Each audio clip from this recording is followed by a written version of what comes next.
இந்த உலகத்தில் மனிதனை போல தான் மற்ற எல்லா உயிரினங்களையும் கடவுள் படைத்தார்.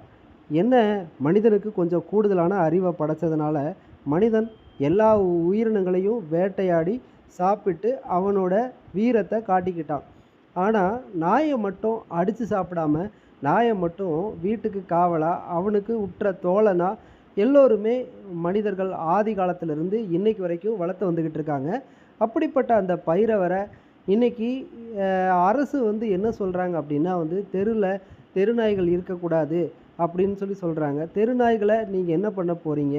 பின்னாடி வரக்கூடிய சந்ததியினருக்கு தெருநாய் ஒன்று இருந்தது அப்படின்னு சொல்லி வண்டலூர் சூழலை தான் நாயை பார்க்குற மாதிரி நிலைமையை ஆக்கிறாதீங்க. நாய் என்பது அந்த தெருவுக்கு மட்டும் பாதுகாப்பு கிடையாது, மனிதனோட உற்ற நண்பன்.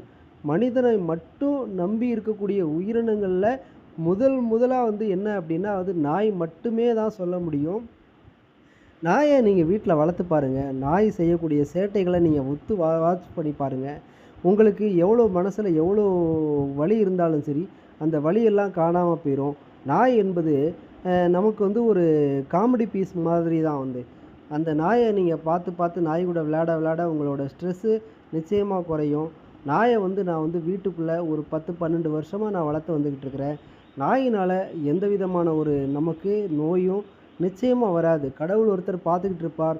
எந்த ஒரு உயிரினங்கள் மேலே நம்ம அன்பு செலுத்தி அதை கேர் எடுத்து பார்த்துக்கிறோமோ அந்த உயிரினங்களால், நாய் மட்டும் கிடையாது, மனிதர்களும் அப்படி தான். யார் மீது அன்பு இருக்கோ அவங்கள நம்ம கேர் எடுத்து நம்ம பார்த்துக்கிட்டோம் அப்படின்னா அவங்க மூலமாக நமக்கு நோய் வராது.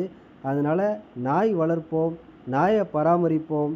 நாய் என்பது நம்மளோட தோழன் அப்படிங்கிறத நம்ம எந்தவித காரணத்துலேயும் மறக்கக்கூடாது. தேங்க்யூ.